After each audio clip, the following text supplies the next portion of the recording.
I am a gamer.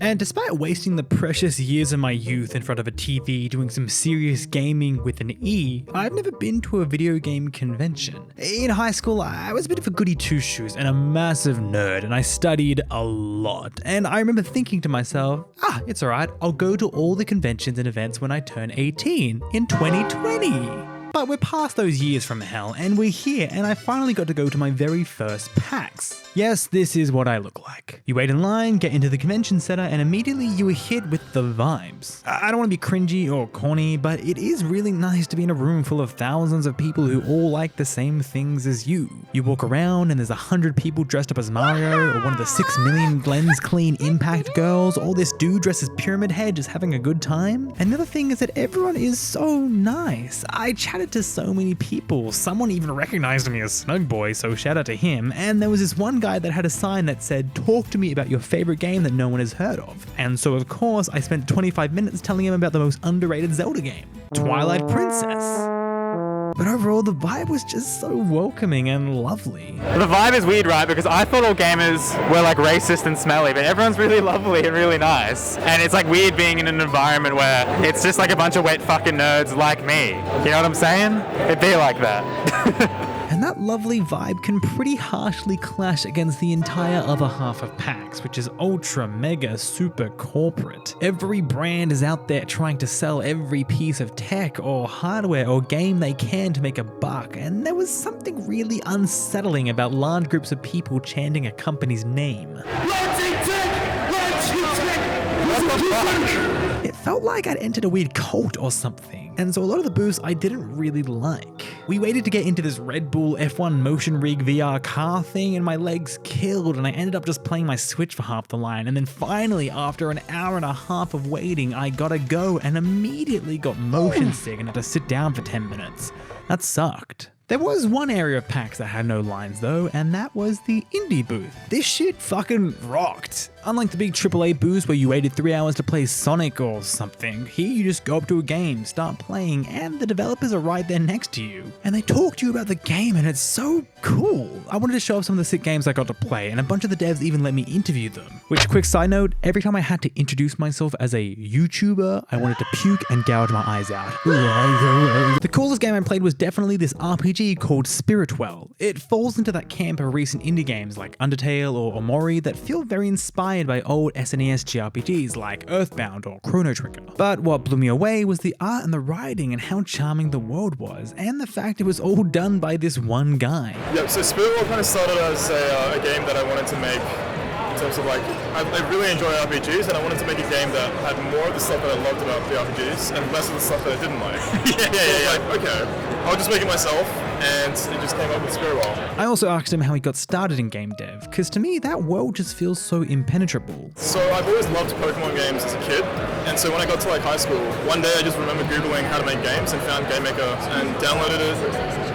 Never looked back. I just started making games. Spirituel is coming to PC and has a Kickstarter that's going to launch really soon, so if you can, I reckon you should definitely check it out. In a completely different change of pace, I played a game called Conscript, which is a survival horror game set during World War I, which is such a unique and cool take on the genre. What struck me the most were the graphics. It felt like a mixture of a style found on the PS1 and something pre-rendered like Donkey Kong Country. And like Spirituel, this game is being made entirely by one guy. I knew that I wanted to do like a top-down survival horror game, and at first the game was going to have you transported to like all these different time periods, which like is way too much work for a solo dev. Like typical indie dev wants to do everything at once sort of thing. Yeah. But I realized that I had to kind of zone in on the scope.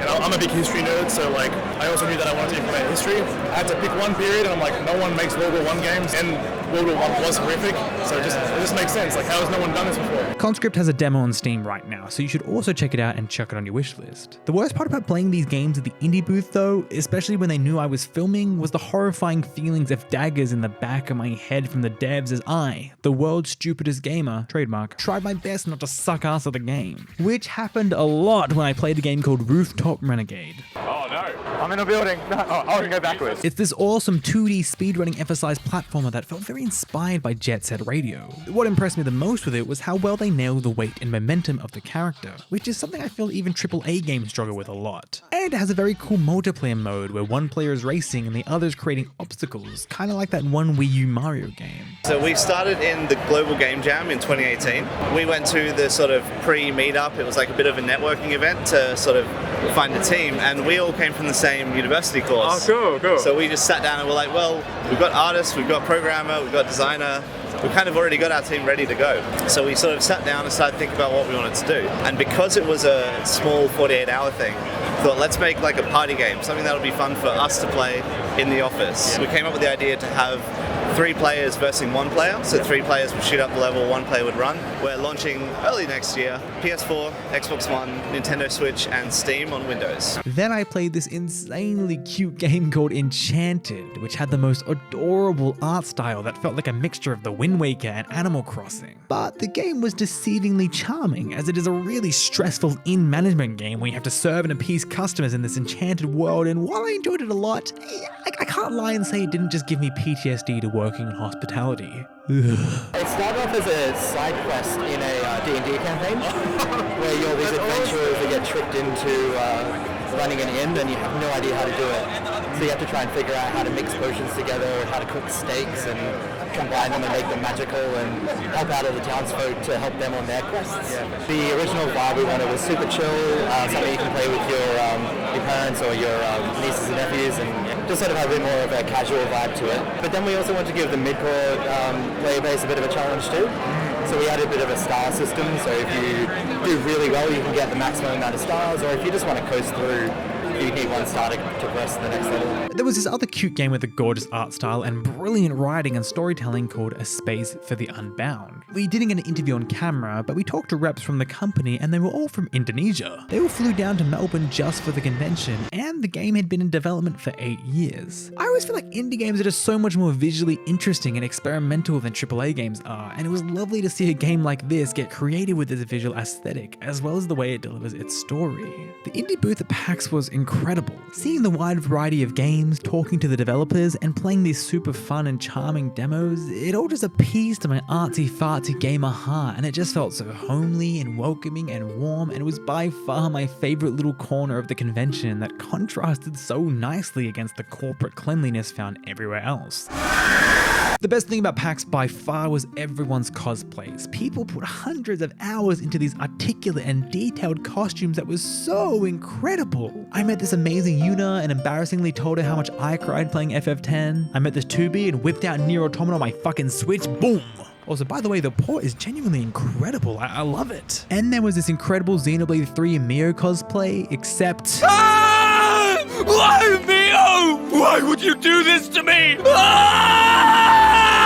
Snugboy, did you cosplay? Yes, I did. It's always something I wanted to try, but I have absolutely no skill with anything crafty whatsoever. So I tried to pick a character that would be relatively easy, and then it came to me. Sailor Moon's boyfriend, Tuxedo Mask. I don't have the legs for Usagi, unfortunately, and old Tuxie Boy seemed pretty easy. It's just a suit with a top hat and then a cape, which was actually kind of easy to sew. And so after many hours of relentlessly watching my roommate do all the work, thanks buddy, I finally got to show off my cosplay.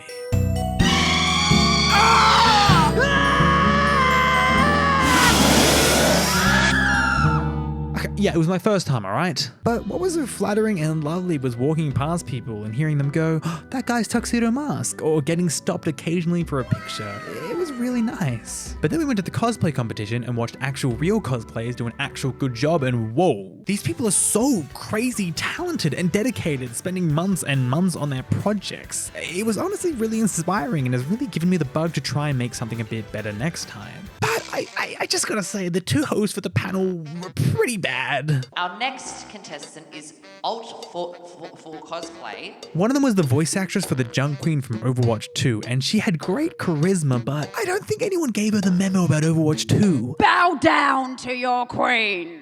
Now, before we bring out our incredible judges, At one point, they had to fill for time, so they just invited a bunch of people on stage to show off their cosplays, and this guy dressed up as Shulk and ran up and screamed, Legend. And we interviewed the guy. Roll the tape. Alright, we're here at PAX and we've just found an amazing Shulk cosplay. This is Ren. Ren, base choice. Why did you choose Shulk? Oh, man. I mean, a lot of the characters I love to do, they're characters that I feel like are pretty fun to do. There's characters relatable, there's also characters that are very fun, and Shulk is both of them. I've been kind of practicing my quips, doing Shulk lines and such. Can we hear some? I'm really feeling it! Yeah, buddy, there it is. Alright, and now, last question. What is the best Xenoblade game? And there is a correct answer. Oh, Xenoblade X. Oh, come on! Boo! Bruh. But that was my first ever PAX. It was just so lovely to be in a room full of nerds like me who like the same little things that I like. But by the end of the day, I was pretty zonked out. Someone stole my wallet while I slept. Can you fucking believe that? Did you guys go to PAX Oz or to a convention recently? Please tell me all about it and let me know down below. Also, this was kind of an experimental thing for me, so let me know your thoughts. If it sucks, I'll never do it again, I promise. Please, I'm sorry. And as always, have a fantastic day and stay snug. See ya.